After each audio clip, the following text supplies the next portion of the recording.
name's Marge. Today we're going to be dry curing some lamb leg. They call it prosciutto in Italian, and this is going to be the traditional Italian method that I'm going to be using for this recipe. So let's get started. So we're going to start with this quite small leg of lamb. I thought I'd start small before I went too adventurous and spent a lot of money that might not come out good. I'll have confidence though. So we'll get this nice leg of lamb, and there's still quite a lot of fat on it. That will initially need to be trimmed off because we have to have as much meat as possible, and when things go to prosciutto you don't really want a lot of fat because it doesn't really, it's like a kind of fermentation process. You don't really want this fat. So that's the first thing we're going to have to do, is get a sharp knife and take the fat off. So I do have my sharp knife, and it's very, very sharp. My husband sharpened all these a couple of days ago, so I'm just having to be very, very careful on how to do this. I think you have to pick it up and pull the fat away from the skin.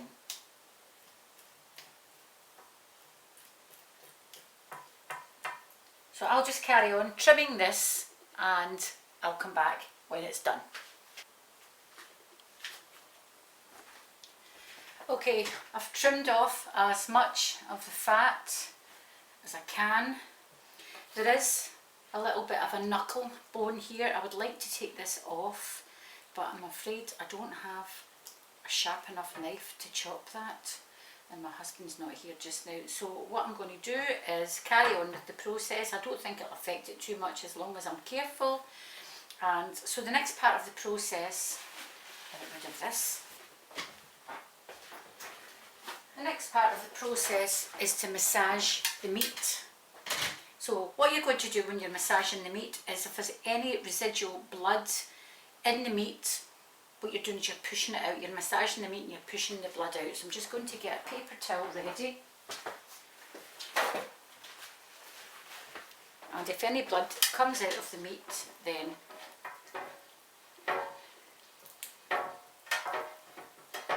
scoop it up with the paper towel. There's some there.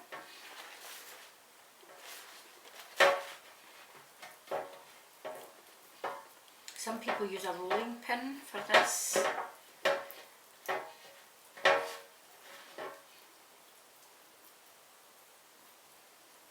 It's awkward, but persevere. Press down, and move it up, and if any blood comes out, just, there we go, there's quite a lot on there. You're just catching the blood as it comes out. After you've massaged your meat and you've got as much blood out of it as you can, what you need to do now, obviously you've blotted it all and got out of the all residual blood that's left within the meat. You can, as I say, you can use a rolling pin to do a little bit more. But after that, now it's the time to do the dry cure mixture by hand, and what you have to do is rub it all over the meat, making sure you get it into all the little nooks and crannies. So there's little bits of meat here that it's kind of folds, so everything has to be completely, absolutely covered. I did pre-mix the spice mix at the beginning of this process, and I'll just slot it into the video here. I'm going to be making the spice mix for the dry cured lamb. So first of all, we need 100 grams of salt. The salt that you use for this needs to be good quality. So in this instance I am using Himalayan pink salt. That's my favourite type of salt. I love the taste of it. You can also use sea salt, kosher salt. Don't use any table salt because that has been highly processed and it is not good for doing any stuff like this where there's going to be bacteria. So this is it. It needs the good salt. 2.5 tablespoons of brown sugar. 2.5 tablespoons. I wonder if I should put these all together. Yeah, I'll just put them all together. 1, 2, and there's my wee half.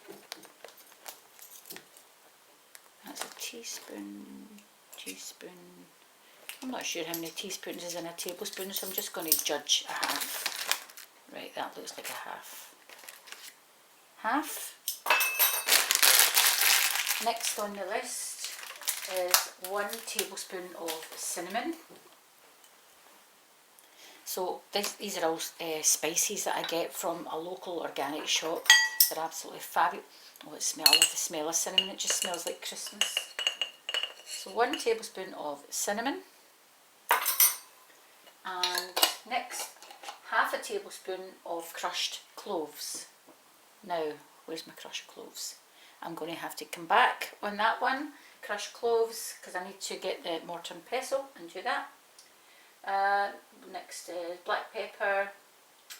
1.5 tablespoons of black pepper. So I did grind some black pepper, but I don't think it's enough. But I do have some other ground black pepper, which I might just use as well as the stuff that I've ground up.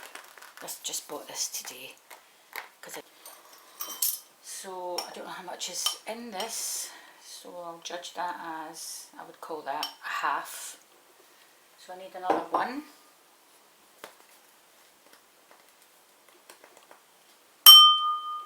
Okay, and 2.5 tablespoons of dried rosemary. Now this isn't in the, you're probably looking at the colour of this and going, that's not rosemary, the colour, but this is actually my own rosemary out in my garden that I dehydrated in the summer.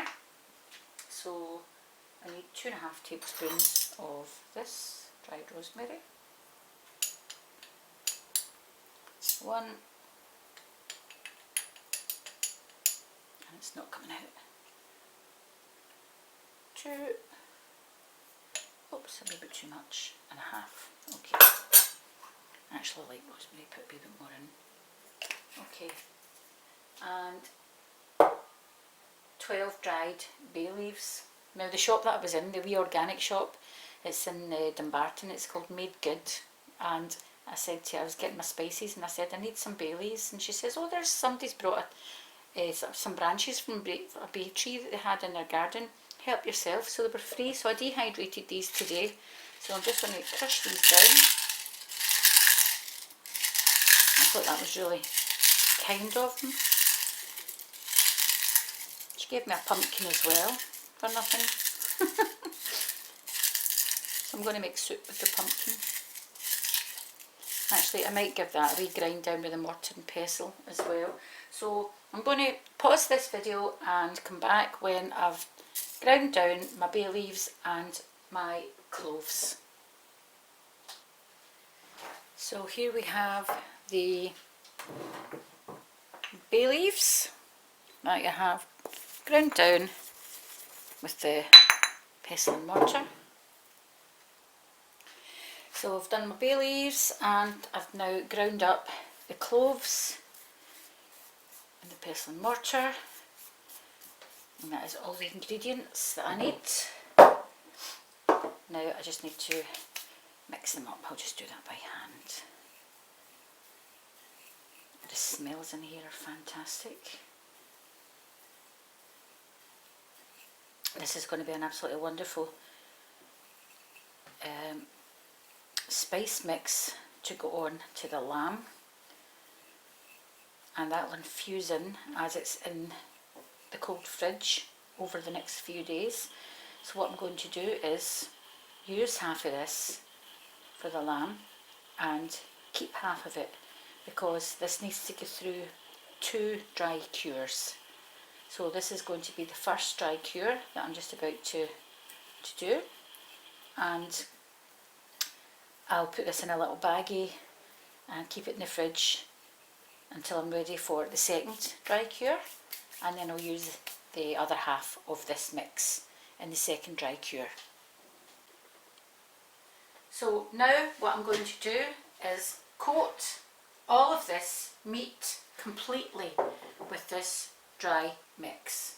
Half of it needs to be saved for the second cure. So there's plenty here, so here we go. And rub it in well.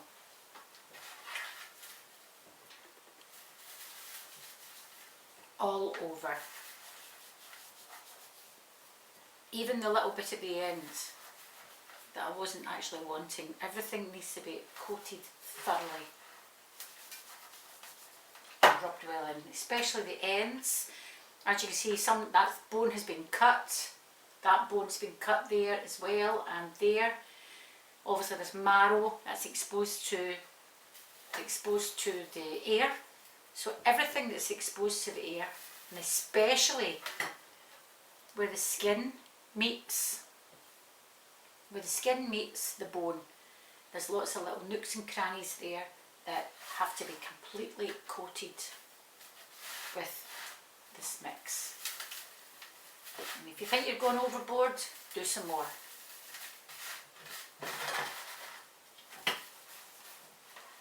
These little folds, get right in amongst all the little folds, all the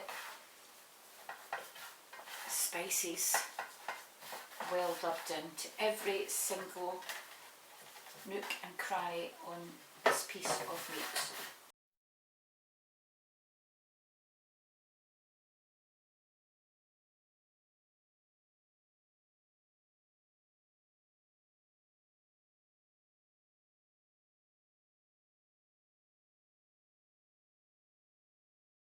Put lots on the end of this bone.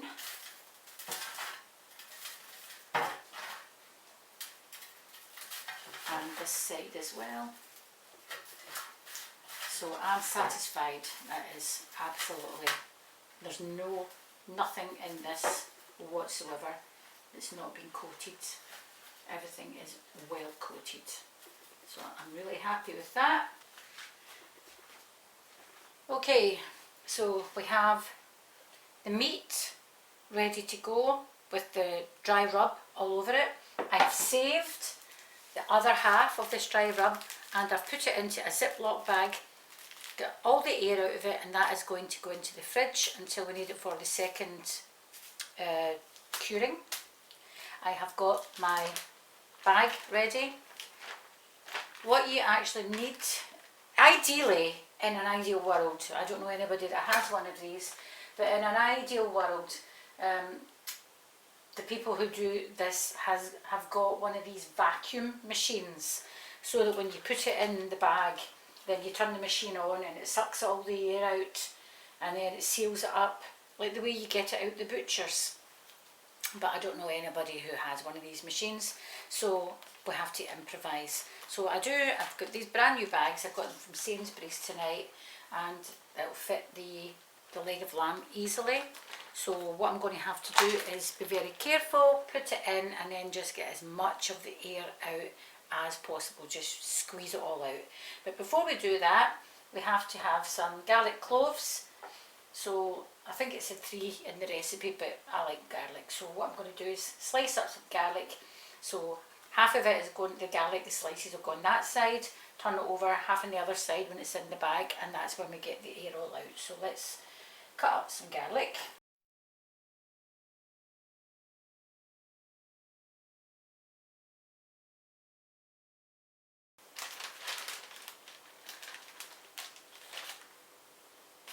I'm actually a wee bit nervous about this next bit, about trying to get the air out of this, but I'm a determined person and I've never failed at anything I put my mind to yet, so here we go.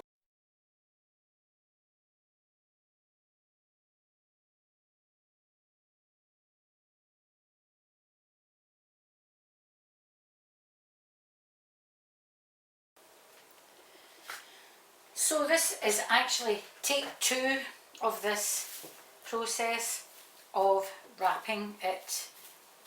It's meant to say, as I say, if you have one of those machines where you can put it in the bag and then it sucks all the air out and it's all nice and sealed, no air in it, and then it seals it up for you and heat seals it. Well, I'm afraid I don't have that luxury. So I did try a few minutes ago with a Ziploc bag, and it was a disaster. So I'm trying again, take 2, and this is using cling film this time. So I think I'm going to get a better seal this time with the cling film.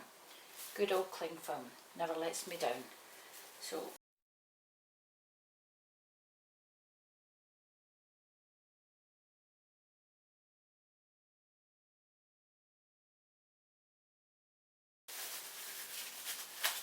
that is perfect.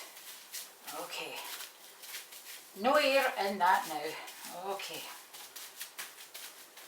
see, experimentation. Right, I'm happy with that. So now that is us already. We got there in the end. So that is going to go into the fridge for 5 to 6 days. Size of it, probably I would say maybe 5 rather than 6 days. And so after that then repeats the same curing process. We'll take this cling film off, we'll scrape all the spices and the garlic off, and then what we do is the same process again. So we'll use the other half of the spices and we'll do some more garlic. We just don't want the garlic and the spices to go a bit rancid if it's been in there too long, because some moisture will probably come out of this as well during the curing process, because that's what curing is, it's drying it out. So hopefully that'll all go well, and I will see you in 5 days.